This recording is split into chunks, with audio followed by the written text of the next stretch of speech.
Hey guys, welcome to Algebra 2. I'm so excited to have you guys in class this year. In an effort for us to maximize time for questions during class, I wanted to go ahead and put a couple of lessons on YouTube so you could watch them on your own time. And then when we're in class, instead of me teaching, it can be me filling in the holes of what you didn't understand, just so that way you're not having to do the hard stuff at home by yourself. I'd rather you guys do it while I'm there to help coach you through it. So first off, in Algebra 2, there's like 130 lessons, and the first two, they're not even numbers, they're Review A and Review B. So we're gonna go over those real quick. In this video, it's gonna be Review A. There's like 4 different concepts. Starting off with the very basics is we're talking about a line segment, and raise, because from that stems everything else. So a line, as you can see right here, we have 3 points that are all on the same line, and we can list that line in a number of ways as long as we just include 2 points that are on that line. And the way that we do that is by writing 2 letters, and then we have a symbol that goes on top. For example, we can call this line AB, like such, with the line on top. Notice that there are arrows on both ends. That's very important because, as we know, lines go on with no end. And so that's very important that we note this, but there's more than just one way to name this line. We can also call it line BA. We can also call this line AC. We can call this line CA. We can call it line BC. And we can also call it line CB.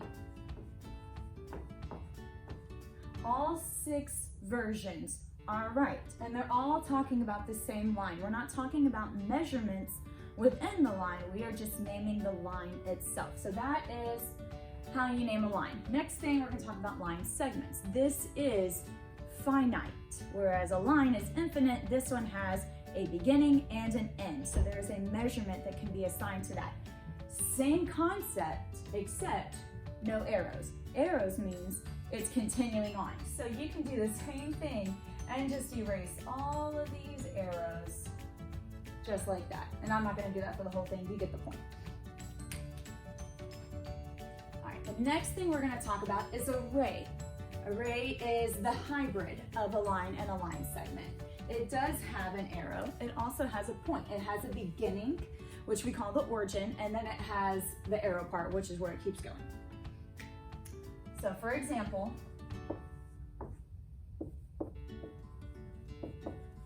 in this case, A is where the end point is, so that is going to be my origin. That is the point that I list first when I am writing this out. And then B is telling us the direction that this line is going. So B will be listed second, and then very similar to the noting that we were putting with the line and the line segment, we're gonna have that with just one arrow on the B because that is the direction that it's going. There is no arrow this way. It is a finite point, and that is how you note array. Moving on to the next concept in this lesson, we're gonna talk about angles. Angles are 2 rays put together. It is where ray AB and ray AC meet. That is an angle.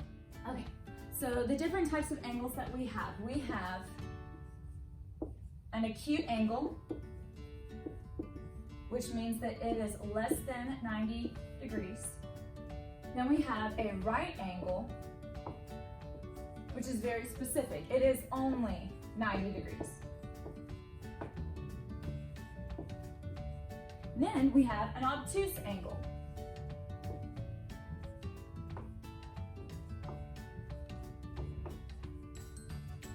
And it is going to be between 90 and 180.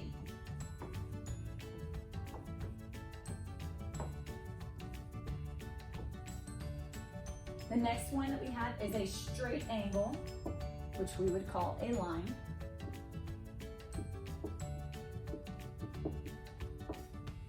And it is exactly 180 degrees. And then the last one, this one almost never gets used or referenced, but your book tells you about it, so I'm going to tell you about it too. At first glance, you would think that this is an acute angle, but what they're wanting you to focus on is the opposite part.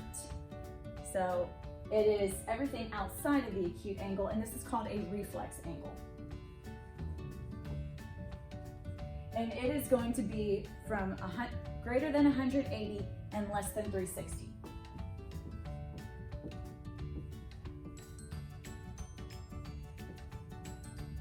Okay, so these are our 5 different types of angles, and these are all the types of angles that we encounter whenever we have two intersecting lines. When you are dealing with two lines, there are two options. They will intersect, they will not intersect. Is what it is. So, when they do not intersect, when they do not cross paths, this is called parallel. Oftentimes it is noted almost like an 11, but they're going to be very thin and straight lines. They're not going to look like ones. And so this is how they tell you that it is a parallel line. The other option is they just cross. They could cross where all 4 angles are perfect right angles. That's called perpendicular. But it can also cross in a number of other ways. There's an infinite number of possibilities where these two lines can intersect, but this is just intersecting line and parallel. So now we're going to talk about complementary and supplementary. Okay, now we're going to talk about complementary angles and supplementary angles. Complementary angles are going to be when two angles are adjacent to each other and they equal 90 degrees. It's going to look something like this. And we'll call this part angle A and angle B. Together, they make a right angle. And we can note this in a certain way.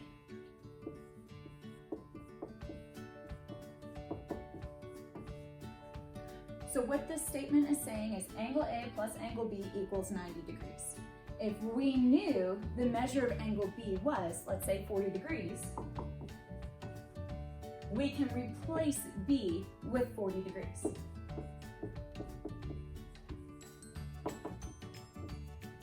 And through the rules of balanced equations, whatever you do to one side, you have to do to the other. We could isolate angle A to find that missing angle.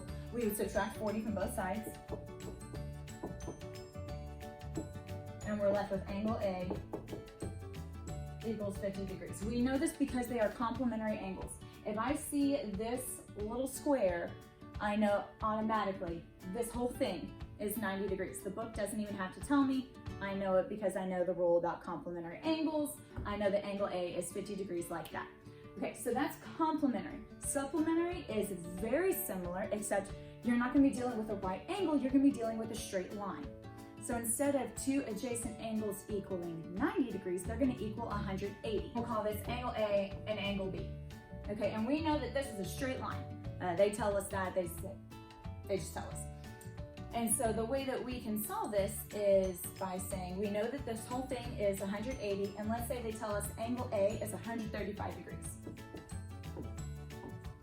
We can write this by saying angle A plus angle B equals 180 degrees.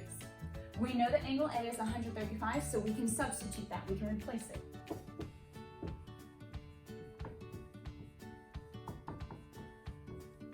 Okay, and then just like we did with complementary angles and balanced equations, I can move 135 to the other side by subtracting it.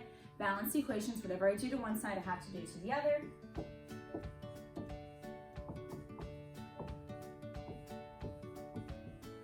And angle B now equals 45 degrees, and that is my missing angle. One more thing that we want to cover while we're talking about all these angles is if we have two lines that are intersecting, and just some of the quick tricks that we know that will help us save time when solving. Let's say these are my two lines, and we have 4 angles here. We have 1, 2, 3, 4. We're going to call them angles A, B, C, D. I'm pretty sure your book has them labeled different ways, but that's okay.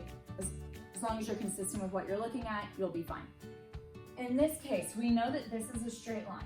So we know that angles A and B are supplementary. They're both going to equal 180 when I add them together. A and D are also supplementary because this makes a straight line.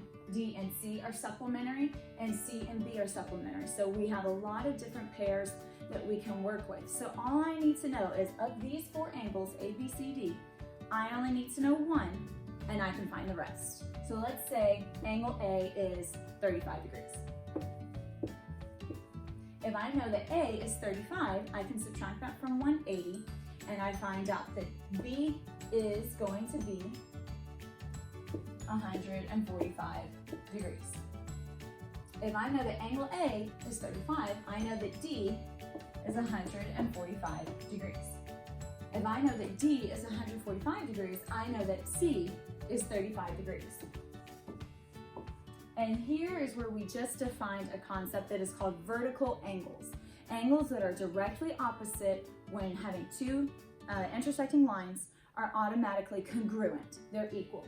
Angles A and C have the same angle measurement. They are congruent because they are vertical angles.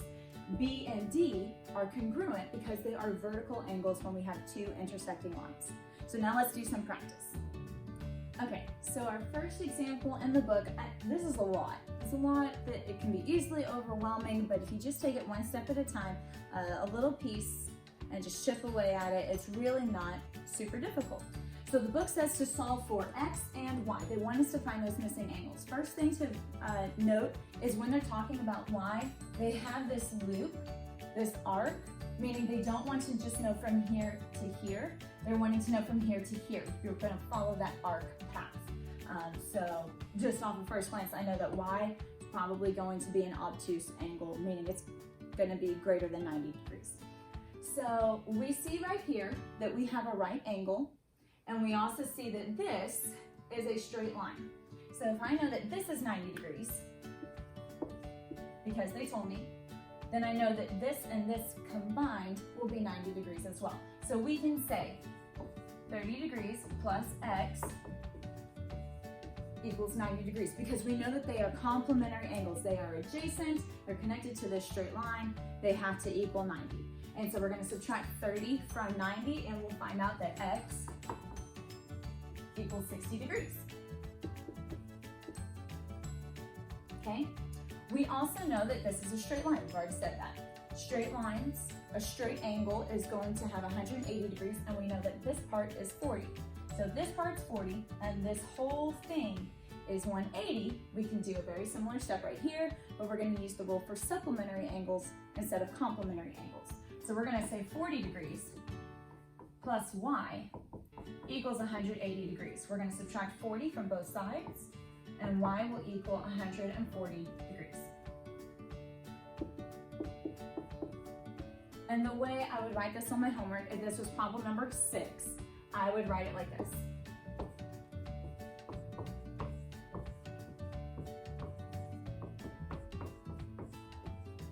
And that's it. That's how I would write it on my answer sheet.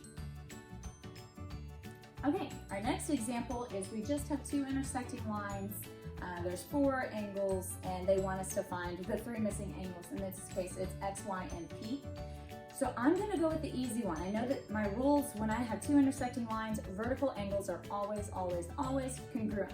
And they give me one given, 50 degrees. And so my first thought is, which one is the vertical angle? It has to have a vertical angle. And in this case, X is the vertical angle. So I know that X has to equal 50 degrees. Done. 1 down, 2 to go.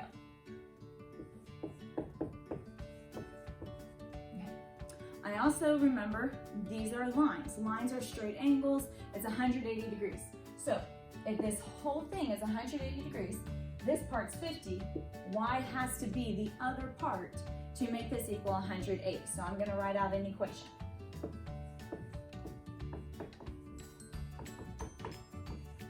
$50 plus Y equals 180 degrees.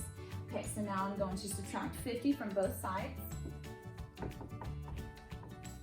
And Y equals 130 degrees.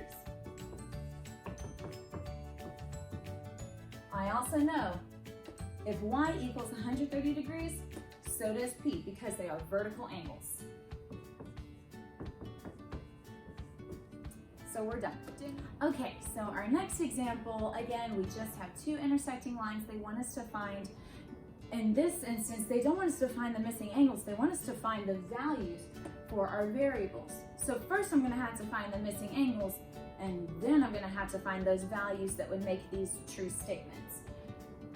So we're just adding one more step, but this is going to be the type of stuff we're going to see more often in Algebra 2, where it's not just the simple math from Algebra 1, but they're going to take it one step further and add on another concept. We know that 110 plus p is going to make a straight line, a straight angle of 180 degrees. So that's going to be the easiest one to solve right there. And we're going to write out 110 plus p equals 180. We're going to subtract 110 from both sides.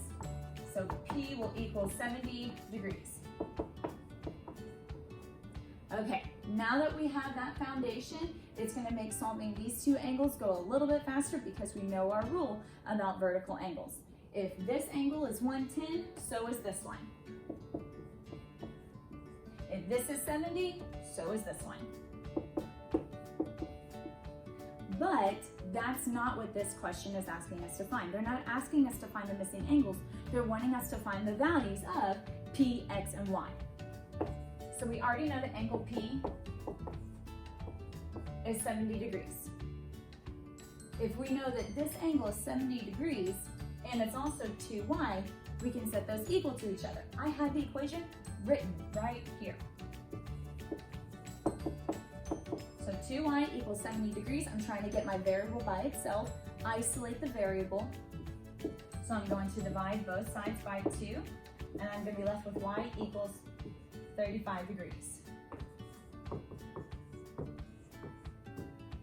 All right, 2 down, 1 more to go. I know that this angle equals 110 degrees because of vertical angles, and I know that this also equals 5x. So I'm going to come over here. Okay, we got to get our variable by itself. Right now, 5 is being multiplied to x, so I'm going to do the opposite. I'm going to divide by 5. And x equals 22. And so that is how you do that sample problem. Our next concept we're going to cover is absolute value. Absolute value is just saying, it's any number, and what that is communicating is its distance from 0. In order to best display this, we're going to need a number line. And I got my starting point, 0.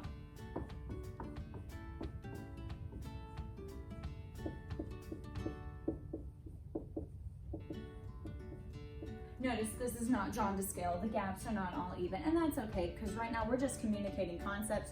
We're not going to get too legalistic here. So whenever I'm talking about absolute value, I'm not talking about positive or negative. I'm not talking about left or right.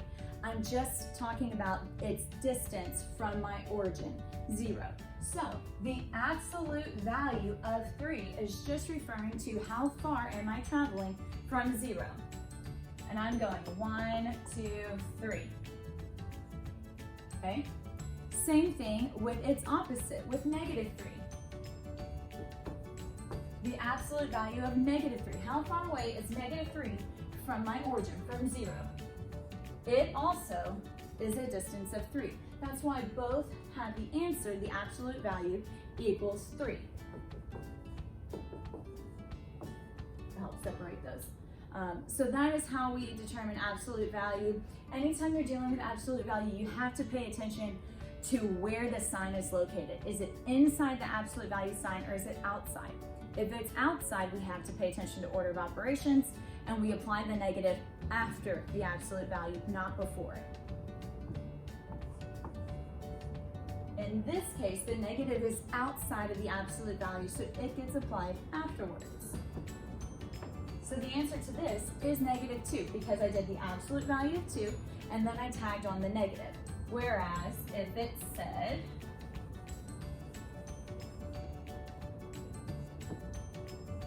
the absolute value of negative 2, the answer would be 2. And if I had that, I would take the absolute value of negative 2, which would be 2, and then I would tag on this negative.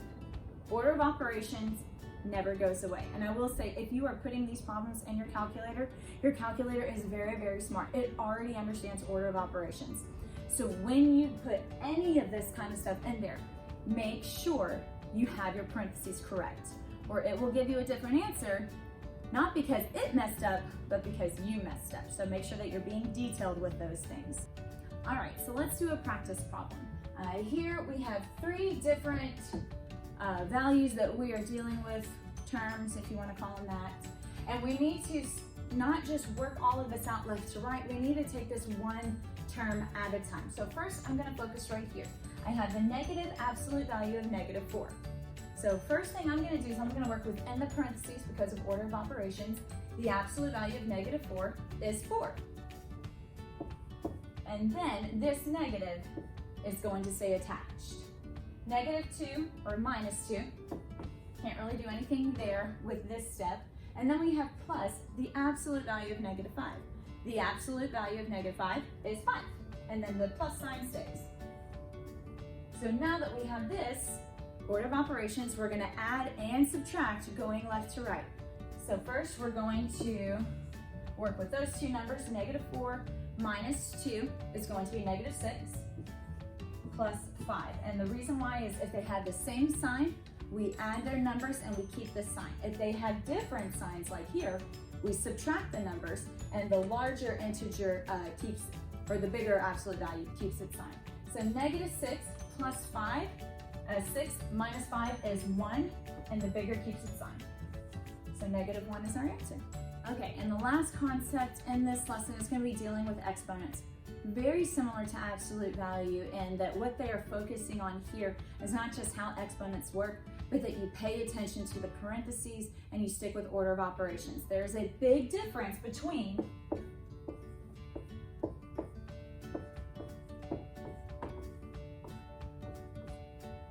negative 2 to the 4th power and -2 to the 4th power. Now you can hear it whenever I say it out loud, you can hear that pause, but when you're just reading your book, you have to already know the difference. In this case, we're going to do exponents before applying this negative. 2 to the 4th power, 2 times 2 times 2 times 2 is 16. Then the negative gets tagged on. But here, the negative is inside the parentheses. So I'm not saying 2 times 2 times 2 times 2. I'm saying -2 times -2 times -2 times -2. And whenever I have 4 negatives that I am multiplying, they all cancel each other out because that's an even number of negatives. Remember that a negative times a negative is a positive. So in this case, I have -2 times -2 times -2 times -2. So this will end up being positive 16. Big difference. This isn't an absolute value question, so sign does matter. And so that is what they are stressing here. Let's do a practice problem. Okay, so notice here, of course, it's not going to be as simple as the demonstration I just did. Why would we ever go that simple? No, let's make it harder. That's where the fun is. So in this case, just looking at the first term, we have -2 cubed. So that means -2 times -2 times -2. So I have 3 negatives, it's going to stay negative, and then 2 times 2 times 2 is 8. For this part, the negative is not in parentheses like it is here. So this one is not going to be included. I'm going to apply it after the exponent. So 2 squared is 4, and then I'm going to keep the negative for right now. Here, this one is outside the parentheses, so it's going to come into play afterwards. -2 squared, -2 times -2 is positive 4, and we already have our sign there. Now, when problems turn out like this, it's always nice. If they all have the same sign, you just add the values and keep the sign. So they're all negatives. We know our answer is going to be negative. 8 plus 4 is going to be 16.